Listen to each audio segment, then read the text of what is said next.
பிராண்டுக்கெல்லாம் அப்படிதான் போடுவாங்க. பிராண்டுனா அந்த பேர்ல ஒரு கெத்து இருக்கு, அது எல்லாருக்கும் தெரியும்.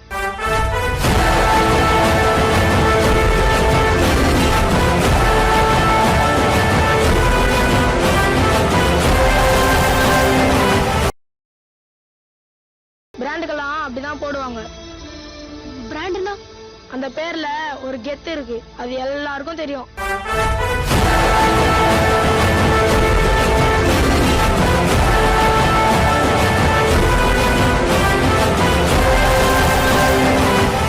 ஹலோ गाइस, இப்போ நீங்கள் ஸ்க்ரீனில் பார்த்துட்டு இருக்க மாதிரியான ஒரு சூப்பரான வீடியோவை உங்களோட ஃபோட்டோவோ இல்லை உங்களுக்கு பிடிச்ச உங்களோட ஃபோட்டோவை யூஸ் பண்ணி எப்படி ரொம்ப சிம்பிளான மெத்தடில் ஒரு சூப்பரான வீடியோ ஸ்டேட்டஸை எடிட் பண்ணுறது அப்படின்னு சொல்லிட்டு இந்த வீடியோவில் பார்க்கலாம். ஸோ வீடியோவை எடிட் பண்ணுறதுல உங்களுக்கு ஏதாச்சும் டவுட் இருந்துச்சு அப்படின்னா கீழே டிஸ்கிரிப்ஷனில் நம்ம சேனலோட இன்ஸ்டாகிராம் பேஜ் அண்ட் டெலிகிராம் குரூப்போட லிங்க் கொடுத்துருக்கேன். அதில் வந்துட்டு எனக்கு மெசேஜ் பண்ணிங்க அப்படின்னா நான் உங்களுக்கு டவுட்ஸை கிளியர் பண்ணுறேன். அதே மாதிரி நம்ம புது ஃபோட்டோ எடிட்டிங் சேனலோட லிங்க்கு டிஸ்கிரிப்ஷனில் இருக்குது, அதை கிளிக் பண்ணி போய் செக் பண்ணி பாருங்கள். உங்களுக்கு வீடியோஸ் பிடிச்சிருந்துச்சு அப்படின்னா சப்ஸ்கிரைப் பண்ணி சப்போர்ட் பண்ணுங்கள். இப்போ வீடியோ ஸ்டார்ட் பண்ணலாம். இந்த வீடியோ எடிட் பண்ண நமக்கு அலைட் மோஷன் ஆப் தேவைப்படும். அலைட் மோஷனோட ப்ரோ வெர்ஷன் லிங்க் டிஸ்கிரிப்ஷனில் இருக்குது, அதை கிளிக் பண்ணி இன்ஸ்டால் பண்ணிட்டு ஆப்பை ஓப்பன் பண்ணிக்கோங்க. அதே மாதிரி டிஸ்கிரிப்ஷன்லேயே பீட் மார்க்கோட லிங்க் இருக்கும், அந்த லிங்கை கிளிக் பண்ணி அலைட் மோஷன் ஆப்பில் இம்போர்ட் பண்ணிக்கோங்க. அப்படி உங்களுக்கு இம்போர்ட் பண்ண தெரில அப்படின்னா கீழே டிஸ்கிரிப்ஷன்லேயே how to import beat mark and shake effect அப்படின்னு சொல்லிட்டு ஒரு வீடியோ லிங்க் இருக்கும். அந்த வீடியோவை பார்த்து உங்களோட பீட் மார்க்கை அலைட் மோஷன் ஆப்பில் இம்போர்ட் பண்ணிக்கோங்க. இம்போர்ட் பண்ணதுக்கப்புறமா இங்கே கீழே ப்ராஜெக்ட்ஸ்னு இருக்கும், அதை கிளிக் பண்ணிங்க அப்படின்னா நீங்கள் இம்போர்ட் பண்ண அந்த ப்ராஜெக்ட் வந்துட்டு இருக்கும். இந்த ப்ராஜெக்ட்ஸ்லேயே பார்த்தீங்க அப்படின்னா உங்களுக்கு ஷேக் எஃபெக்ட் எல்லாமே ஆட் ஆகி வந்துடும். உங்களுக்கு ஃபோட்டோவை மட்டும் ஆட் பண்ணி எடிட் பண்ணிக்கலாம். ஓகே, ஃபஸ்ட்டு இந்த பீட் மார்க்கை வந்துட்டு கிளிக் பண்ணிக்கோங்க. கிளிக் பண்ண உடனே உங்களுக்கு ப்ரீசெட் வந்துட்டு இந்த மாதிரி தான் இருக்கும். இதில் ஃபஸ்ட்டு குரூப் ஒன்றுன்னு ஒரு ஆரஞ்சு கலரில் மேலே ஒரு லேயர் இருக்கும், அதை கிளிக் பண்ணிவிட்டு கீழே எடிட் குரூப்ன்றதை கிளிக் பண்ணிக்கோங்க. கிளிக் பண்ணிவிட்டு இந்த மாதிரி ஸ்க்ரோல் பண்ணிட்டே வந்தீங்க அப்படின்னா இந்த இடத்துல பாருங்கள் என்டர் யுவர் நேம்னு சொல்லிட்டு எல்லோ கலரில் ஒரு லேயர் இருக்கும், அதை கிளிக் பண்ணிவிட்டு கீழே எடிட் டெக்ஸ்ட்னு இருக்கும், அதை கிளிக் பண்ணிக்கோங்க. கிளிக் பண்ணிவிட்டு இதில் பார்த்தீங்க அப்படின்னா அதை ஃபுல்லாக ரிமூவ் பண்ணிக்கோங்க. ரிமூவ் பண்ணிவிட்டு பார்த்தீங்க அப்படின்னா நீங்கள் எந்த நேமை டெக்ஸ்ட் பண்ணணுமோ அதை வந்துட்டு டெக்ஸ்ட் பண்ணிக்கோங்க. நான் இப்போ எக்ஸாம்பிளுக்கு டிடிஎஃப் அப்படின்னு சொல்லிட்டு இப்போ டெக்ஸ்ட் பண்ணிக்கிறேன். டெக்ஸ்ட் பண்ணிவிட்டு உங்களுக்கு டெக்ஸ்ட்டை சேஞ்ச் பண்ணணும் அப்படின்னா மேலே இதை கிளிக் பண்ணிவிட்டு இங்கே வியூ ஆல் ஃபாண்ட்ஸ்னு இருக்கும். ஸோ இதில் உங்களுக்கு எந்த ஃபாண்ட் வேணுமோ அதை வந்துட்டு சூஸ் பண்ணிக்கோங்க. ஓகே, சூஸ் பண்ணிவிட்டு இப்போ பேக் வந்துடுங்க. ஓகே, இந்த இடம் வரையும் பேக் வந்துட்டு அப்படியே ஸ்க்ரோல் பண்ணிட்டே வாங்க. ஸ்க்ரோல் பண்ணிட்டே வந்தீங்க அப்படின்னா இங்கே பார்த்துக்கோங்க அடுத்து குரூப் 2ன்னு ஒரு லேயர் இருக்கும், அதை கிளிக் பண்ணிவிட்டு கீழே எடிட் டெக்ஸ்ட் வந்துட்டு கிளிக் பண்ணிக்கோங்க. கிளிக் பண்ண உடனே இதில் பார்த்தீங்க அப்படின்னா உங்களுக்கு இமேஜ் 1, இமேஜ் 2, இமேஜ் 3, இமேஜ் 1 சொல்லிட்டு 4 லேயர் இருக்கும்.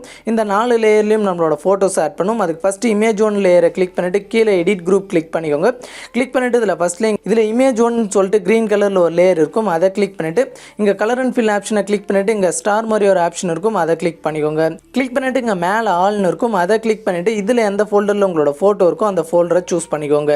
ஓகே, சூஸ் பண்ணிவிட்டு அடுத்து உங்களோட ஃபோட்டோவை சூஸ் பண்ணிவிட்டு இங்கே மேலே ப்ளஸ் ஐக்கான் இருக்கும், அதை கிளிக் பண்ணிங்க அப்படின்னா அந்த மாதிரி ஃபோட்டோ வந்துட்டு ஆட் ஆயிரும். இப்போ மறுபடியும் அந்த ஃபோட்டோ மேலே ஒரு கிளிக் பண்ணிக்கோங்க. கிளிக் பண்ண உடனே இந்த மாதிரி செலக்ட் ஆகும்.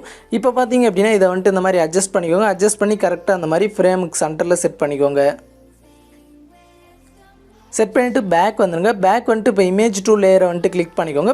கிளிக் பண்ணிவிட்டு கீழே எடிட் குரூப்னு இருக்கும், அதை கிளிக் பண்ணிவிட்டு இங்கே பார்த்தீங்க அப்படின்னா இமேஜ் 2ன்ற லேயரை கிளிக் பண்ணிவிட்டு இதில் கலர் அண்ட் ஃபில் ஆப்ஷனை சூஸ் பண்ணிக்கோங்க.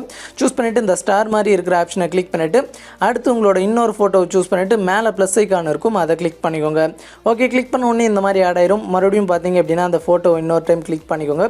கிளிக் பண்ணிவிட்டு இப்போ மறுபடியும் பார்த்தீங்க அப்படின்னா அந்த மாதிரி அட்ஜஸ்ட் பண்ணி கரெக்டாக அந்த மாதிரி சென்டரில் வந்துட்டு செட் பண்ணிக்கோங்க. ஸோ மேலே கீழே பார்த்தீங்க அப்படின்னா உங்களுக்கு அந்த கர்வ் எட்ஜ் வந்துட்டு வரும். ஸோ கரெக்டாக அது வரைக்கும் பார்த்தீங்க அப்படின்னா பெருசு பண்ணி இந்த மாதிரி செட் பண்ணிக்கோங்க. ஓகே, செட் பண்ணிவிட்டு இப்போ பேக் வந்துடுங்க. பேக் வந்துட்டு மறுபடியும் இமேஜ் 3 லேயரை கிளிக் பண்ணிவிட்டு எடிட் குரூப் கிளிக் பண்ணிவிட்டு இதில் பார்த்தீங்க அப்படின்னா இமேஜ் 3 லேயரை கிளிக் பண்ணிக்கோங்க. கிளிக் பண்ணிவிட்டு இங்கே கலர் அண்ட் ஃபில் ஆப்ஷனை சூஸ் பண்ணிவிட்டு இந்த ஸ்டார் மாதிரி இருக்கும், அதை கிளிக் பண்ணிவிட்டு அடுத்து ஃபோட்டோவை சூஸ் பண்ணிவிட்டு மேலே ப்ளஸ் ஐக்கானை கிளிக் பண்ணிக்கோங்க. கிளிக் பண்ணிவிட்டு மறுபடியும் இந்த இமேஜ் 3ன்றதை கிளிக் பண்ணிங்க அப்படின்னா அந்த மாதிரி செலக்ட் ஆகும். ஸோ இதை பார்த்தீங்க அப்படின்னா அந்த மாதிரி சின்னஸ் பண்ணி கரெக்டாக அந்த ஃப்ரேமுக்கு சென்டரில் வந்துட்டு செட் பண்ணிக்கோங்க. ஓகே, செட் பண்ணிவிட்டு இப்போ பேக் வந்துடுங்க. பேக் வந்துட்டு சேம் அதே மாதிரி பார்த்தீங்க அப்படின்னா இமேஜ் 4க்கும் இந்த ஃபோட்டோ வந்துட்டு ஆட் பண்ணிக்கோங்க.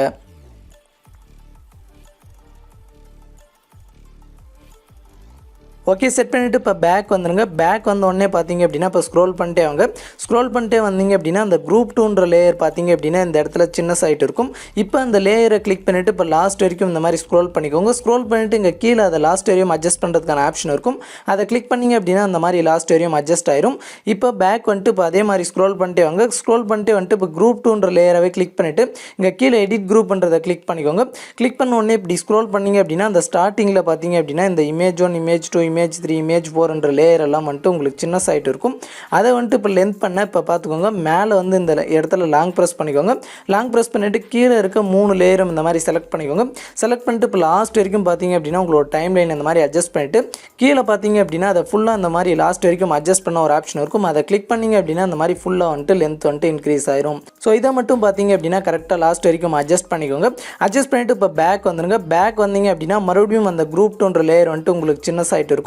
மறுபடியும் அதை ஒரு டைம் செலக்ட் பண்ணிட்டு உங்களோட டைம் லைன் அந்த மாதிரி லாஸ்ட் வரைக்கும் அட்ஜஸ்ட் பண்ணிக்கோங்க. அட்ஜஸ்ட் பண்ணிட்டு கீழே உள்ள அந்த லென்த் இன்க்ரீஸ் பண்ணுறதுக்கான ஆப்ஷனை மறுபடியும் கிளிக் பண்ணிங்க அப்படின்னா அது லாஸ்ட் வரைக்கும் அட்ஜஸ்ட் ஆயிரும். ஸோ அவ்வளோதான். இப்போ பேக் வந்துருங்க. இப்போ பார்த்தீங்க அப்படின்னா உங்களுக்கு எல்லாமே பர்ஃபெக்டாக செட் ஆகிட்டு இருக்கும். ஸோ இப்போ இந்த வீடியோ எக்ஸ்போர்ட் பண்ணால் மேலே உள்ள ஏரோவை கிளிக் பண்ணிவிட்டு எங்கள் வீடியோக்கு சைடில் ஒரு சின்ன ஏரோ இருக்கும். அதை கிளிக் பண்ணிவிட்டு இங்கே எக்ஸ்போர்ட் ரெசல்யூஷனை 720 பிக்சலில் செட் பண்ணிவிட்டு கீழே எக்ஸ்போர்ட்னு இருக்கும். அதை கிளிக் பண்ணி உங்களோட வீடியோவை எக்ஸ்போர்ட் பண்ணிக்கலாம்.